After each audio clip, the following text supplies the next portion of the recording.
마태복음 18장 1절입니다. 이번 주부터는 우리가 신약으로 넘어와서 계속 통독을 하고 있는데요. 우리 마태복음 18장 우리 1절에서 7절까지입니다.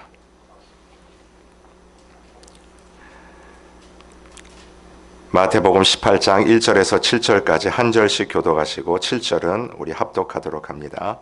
제가 먼저 1절 시작합니다. 그때에 제자들이 예수께 나와 이르되 천국에서는 누가 크니이까? 예수께서 한 어린아이를 불러 그들 가운데 세우시고 이르시되 진실로 너희에게 이르노니 너희가 돌이켜 어린아이들과 같이 되지 아니하면 결단코 천국에 들어가지 못하리라. 그러므로 누구든지 이 어린아이와 같이 자기를 낮추는 사람이 천국에서 큰 자니라. 또 누구든지 내 이름으로 이런 어린아이 하나를 영접하면 곧 나를 영접함이니 누구든지 나를 믿는 이 작은 자 중 하나를 실족하게 하면 차라리 연자 맷돌이 그 목에 달려서 깊은 바다에 빠뜨려지는 것이 나으니라. 함께 읽겠습니다. 실족하게 하는 일들이 있음으로 말미암아 세상에 화가 있도다. 실족하게 하는 일이 없을 수 없으나 실족하게 하는 그 사람에게는 화가 있도다. 아멘. 여러분, 오늘 본문의 말씀은 우리들이 익히 잘 알고 있는 내용이죠. 그 예수님의 12 제자들이 서로 키재기를 하고 있는 장면이에요. 그러니까 누구의 키가 크냐 이런 종류가 아니라 누가 높은가, 누가 낮은가, 높고 낮음의 이야기들을 그들이 하고 있습니다. 오늘 본문의 말씀에 이 키재기의 시작은 실은 제자들의 몰 이해로부터 시작한다는 것을 알 수 있어요. 도대체 이 제자들이 무엇을 이해하지 못했는지를 한번 찾아봤으면 좋겠는데 앞장입니다. 우리 17장 22절과 23절을 한번 보시죠.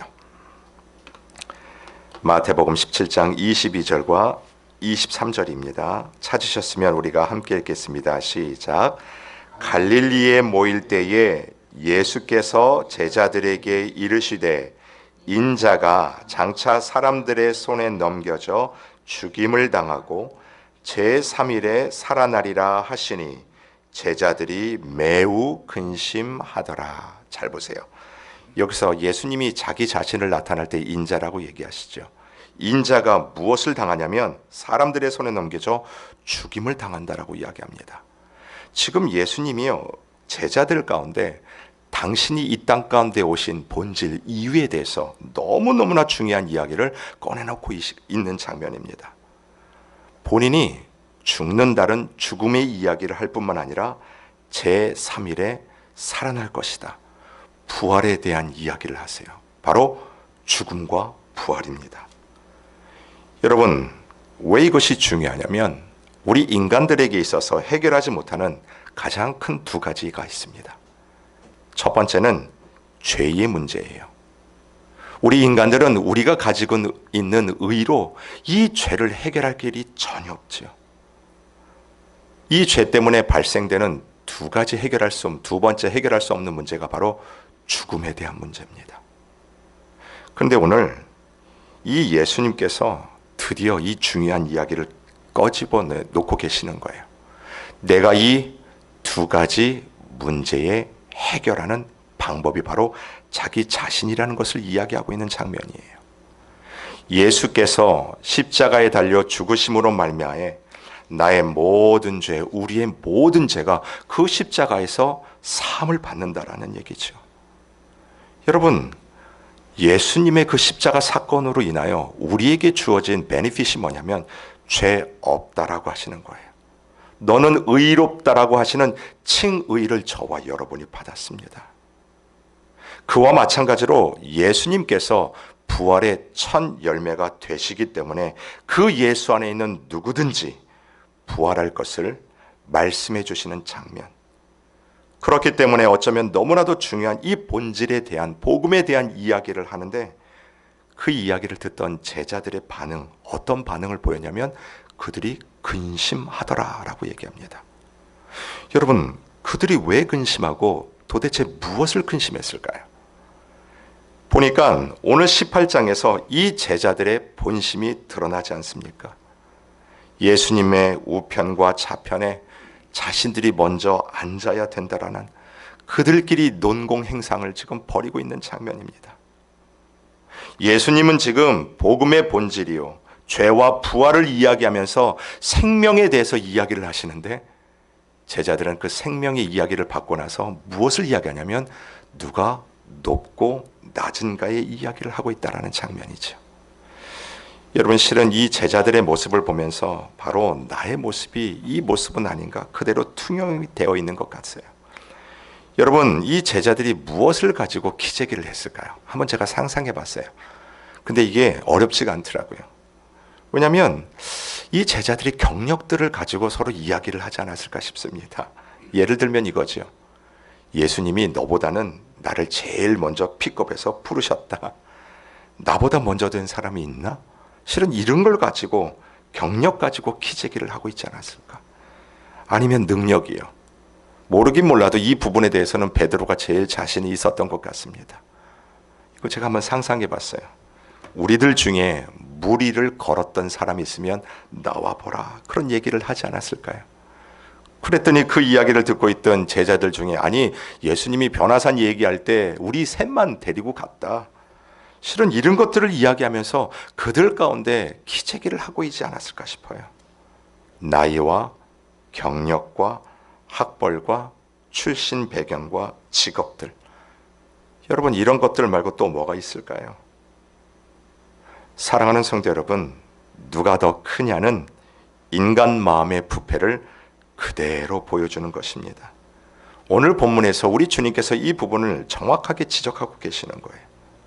사랑하는 성도 여러분, 우리는 천국 백성입니다. 우리의 시민권은 이 땅에 있는 것이 아니라 하늘나라에 있다는 것이에요. 그래서 하늘나라의 법칙대로 이 땅에서도 살아가는 존재들이 바로 저와 여러분인데, 오늘 본문에선 예수님이 정확하게 어떠한 모습으로 살아야 되는지 그 원리 원칙을 가르쳐 주십니다. 바로 이겁니다. 크고 작음의 문제는 섬김에 달려 있다라는 거예요. 우리의 경력과 능력의 문제가 아니라 섬김의 문제라는 것이죠. 여러분, 오늘 본문에서 말씀하시는 예수님의 섬김은 내가 섬김을 통해서 얼마나 나에게 득이 되는가, 아니면 나에게 얼마나 유익이 되는가, 실은 그런 종류의 섬김을 말씀하시는 것이 아닙니다. 지금 제자들이 그랬던 것처럼 이 사람 예수님을 잘 챙기고 섬기면 나중에 예수님을 통해서 어떤 득을 얻을 수 있겠다라고 하는 은근히 뒷일을 바라고 섬기는 그런 섬김이 아니에요. 정말 아무리 도와줘도 빛이 날 수 없는, 심지어 아무도 알아주지 않는다 해도 그런 대상임에도 불구하고 그를 섬기는 것, 실은 이것이 하늘나라의 가치라는 것을 예수님이 말씀하십니다. 왜 제가 이렇게 말씀을 드릴 수 있냐면 오늘 5절 때문에 그래요. 여러분 5절을 한번 보십시오. 실은 5절뿐만이 아니라 2절부터 계속 예수님께서 말씀하시고 계신 주요 단어가 있어요. 5절을 같이 읽습니다. 시작. 또 누구든지 내 이름으로 이런 어린아이 하나를 영접하면 곧 나를 영접함이니. 5절뿐만이 아니라 계속 2절부터 보시면 예수님이 누구를 등장시키냐면 어린아이 하나를 등장시키십니다. 여러분, 어린아이들은요 아무리 도와줘도 돌아오는 리턴이 없어요. 여러분 그러지 않습니까? 때로는 계속해서 도와줘야 되는 것이 우리 어린아이들입니다. 실은 여러분 자식들을 한번 생각해 보십시오. 부모로서 무엇을 기대하고 이 자식들로부터 뭘 받으려고 그들을 도와주는 게 아니지 않습니까? 여러분, 대가를 바라지 않고 섬기는 그 모습 속에서 우리 주님이 지금 얘기하고 싶으신 것이 있다라는 거예요. 여러분, 이 신약 성경은 헬라어로 기록이 되어 있습니다. 그런데 오늘 본문에서 예수님께서 이 어린아이를 말씀하실 때는 헬라어를 사용하지 않으셨어요. 대신 아람어를 사용하십니다. 쭉 이야기를 하시다가 딱 그 어린아이가 나올 때는 일부러 아람어를 사용하십니다. 여러분 이것을 패러프레이징이라고 부르는데, 오늘 이 패러프레이징을 통해서 이 예수님이 진짜로 제자들에게 하고 싶었던 이야기가 있던 거예요. 이 어린아이를 헬라어가 아닌 아람어로 이야기할 때는 또 다른 뜻이 존재합니다. 바로 어떤 뜻이냐면 종이라는 의미예요. 예수님께서 지금 언어의 행간을 통해서 제자들에게 정말로 이야기하고 싶었던 이야기는 바로 종에 대한 이야기를 하고 싶으셨던 것입니다. 이미 앞에서 말씀드렸던 것처럼 예수님의 십자가와 죽음과 부활의 선포 앞에서도 예수님을 따라다니면서 얻게 될 그 이득만을 계산했던, 누가 더 큰 자인지를 싸웠던 제자들을 향해서 내가 바로 세상의 모든 죄를 지고 가는 진정한 섬김의 모습의 종이다, 그것을 이야기하고 계시는 거예요. 누구든지 내 이름으로 이런 어린아이 하나를 영접하면 곧 나를 영접하는 것이다라는 그 예수님의 말씀의 패턴 속에서 십자가에서 나의 죄를 대신 담당하시고 돌아가시는 그 종 대신 예수님을 만나면 그때 비로소 우리가 그리스도의 제자요, 내가 주를 따르는 자다, 이것이 바로 성도들이 살아가야 될 진정한 가치요, 붙잡아야 될 복음의 길이다라는 것입니다. 그래서 오늘 말씀이 우리에게 가르쳐 주시는 것이 뭐냐면, 성도는 무엇으로 고민을 해야 되는 자들인가? 바로 어떻게 섬길 것인가? 이것을 고민하는 자가 바로 성도라는 것을 가르쳐 주지요. 여러분, 예수님께서 바로 그 섬김을 우리에게 보여주셨습니다. 예수님의 섬김은요, 아무 대가가 없는 섬김이지요.